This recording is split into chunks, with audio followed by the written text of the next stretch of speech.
Namaste, my dear YouTube family. This is Aga again with Tree of Life Spiritual Coaching. I welcome you today from this beautiful beach in Sri Lanka. It's called Jungle Beach. I'll show you a little bit after I finish my broadcasting.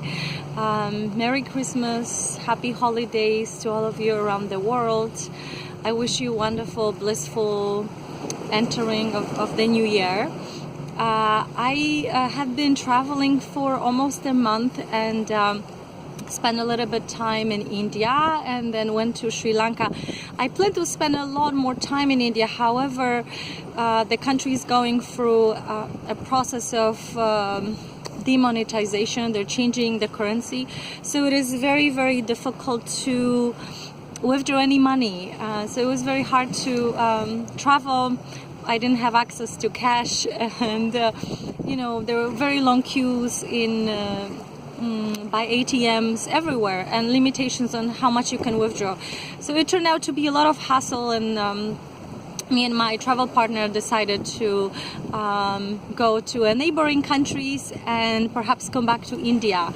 So this is our last week in Sri Lanka. We're flying to Malaysia soon, but I wanted to connect with you because this trip for me is very special, and also I had some expectations as far as spirituality and how people live their lives here in Asia, because after all, this is a land where Buddhism was born, spirituality in their purest form was born.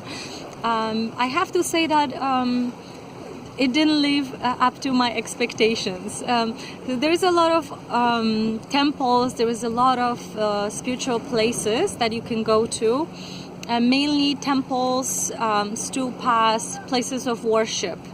But I noticed that regular people, outside of praying, doing rituals, they don't really follow like the pure way of life. They can be quite cruel, misleading. They always try to take advantage of tourists and lie constantly to us about things, and I don't know, maybe it's just a result of their hardship, and they're trying to make a living like everybody else. But I guess I was expecting more of the purity of the heart in people and honesty. Because in the Western world, not everybody is rich and wealthy.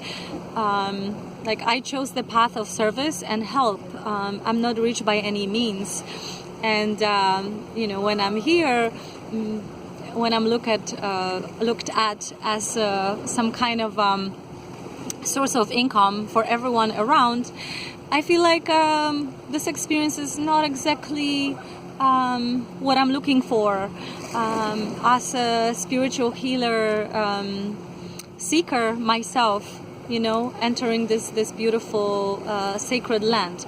However, I come to places like this, and I'll show you this beach here. This is called Jungle Beach. Let's see if we can get a better view.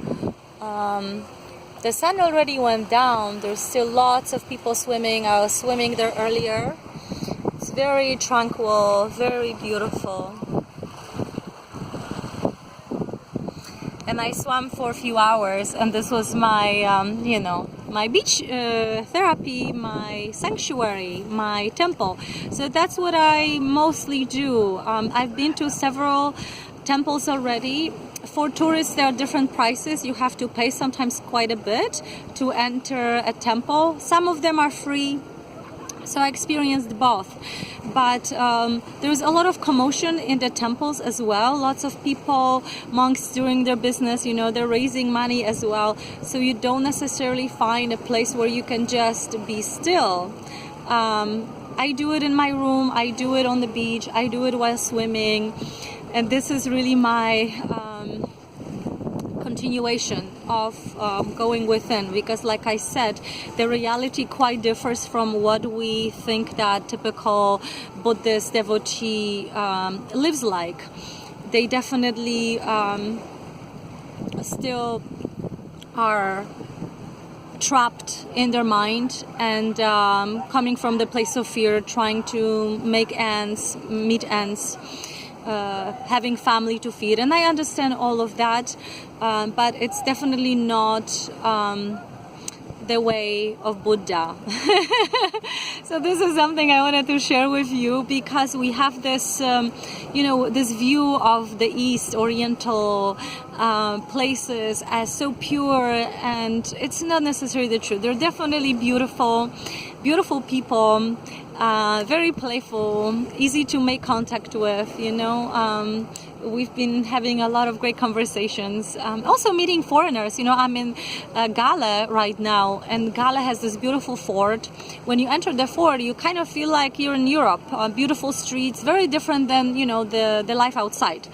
The people here are quite poor still, so you see a lot of poverty and dirt and all kinds of things that I wish Sri Lanka and I hope they will learn that it's very important to preserve the beauty of their nature, because they do have a lot of beauty, but there's a lot of trash everywhere, plastic, and I hope their government, helps them to understand that they can bypass this aspect that we in Western Europe are still dealing with, going from the plastic world to the biodegradable. I feel like here they can actually perhaps just omit that step altogether.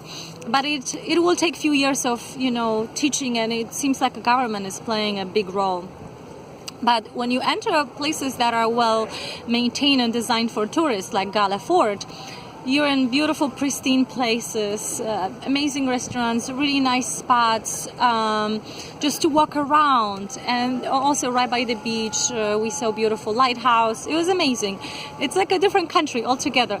So Asia, definitely a land of huge contrasts. So it is a little bit challenging for me sometimes to maintain my bliss, because again, nobody really meditates here. You would have to go to a meditation retreat, and I go to nature and also do my practice at home, do my breath work, do my Vipassana meditation. I also have been practicing something what's called Tummo meditation. And I want to teach you that. That's my gift to you for Christmas, for New Year. It's a very good way to release blockages from your chakras. It's also called fire or Tummo meditation. It's an ancient practice that monks do in the winter. They go and sit on ice, cold rock, or somewhere in a mountain, and you see them sitting and practicing the meditation. They're generating so much heat that they're actually sweating. So I'm going to teach you the Tummo meditation right now. And if you're living in a climate that's not so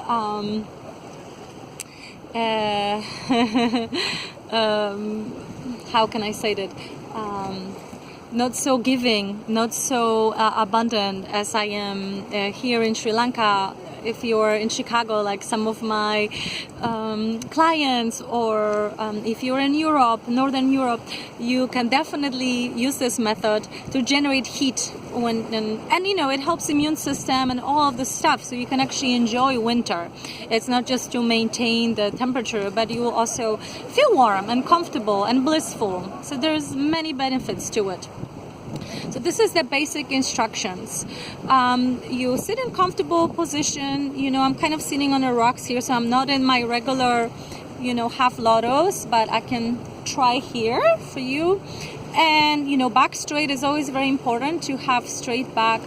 And what you do is, when you close your eyes, you want to visualize that your body is hollow, like you have no organs, and the skin just has like maybe a little bit of glow on the outside, but everything inside is hollow. Just visualize that, and along your spine, visualize a rod connecting all of your chakras. So we go from the earth chakra, from your feet, below your feet, to your thighs. That's brown color. Then we have a root chakra, color red. Then we have a sacral chakra, orange. Then we have solar plexus, yellow. Then we have heart chakra, green. Throat chakra, ice blue. third eye indigo, and crown violet. And you can extend that road as well if you want, a little bit above your head and below your feet. So you visualize that rod in a hollow space of your body. You take a deep breath and you push the energy towards the root. You lock your root like if you were holding your urine. At the same time, you swallow some saliva and push everything towards the root and visualize a fire burning, growing inside as long as you can.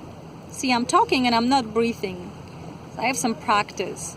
So you're locking, creating the fire is buzzing, and then you want to exhale and push everything through the crown like a fountain. It's very invigorating exercise. You push everything through the crown. It releases blockages from every chakra along the way. Feels amazing.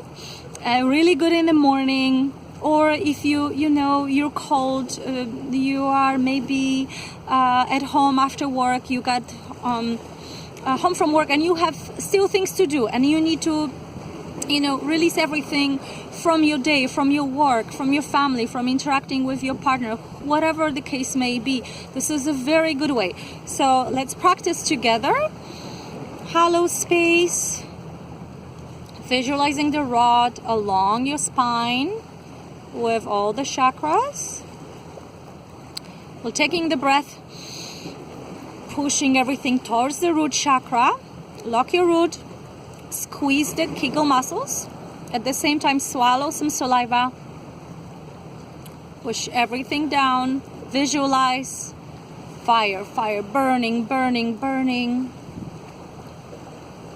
Visualize flames. And then push everything through the crown. Feels wonderful. I feel buzzing in my body. My body is open, glowing. You don't need a lot of time to do this, maybe 4 or 5 times. It will take you 2 to 5 minutes a day for the beginners. If you are advanced, obviously practice half an hour a day or more. It will make you feel incredible. Thank you for watching. Bliss and happiness to you from this beautiful place in Sri Lanka. Let me know what you're doing this Christmas, this New Year's Eve, how your life is. Thank you again for subscribing, for sharing, for practicing, first of all. This has been, a little bit of challenge for me because I am not surrounded by a lot of practitioners. I also miss my clients, my work a little bit. I have a lot to give, and I feel like here I'm just vacationing, meeting people. It's all great, but I meditate on my own, and I just find ways to glow and grow despite the fact that nobody around me is interested in doing the same thing with me. But I hope you practiced with me, and I hope that you find this meditation useful. Tummo meditation or fire meditation. This is one of the ancient Buddhist practices. And at the end, I just want to show you again this beautiful beach.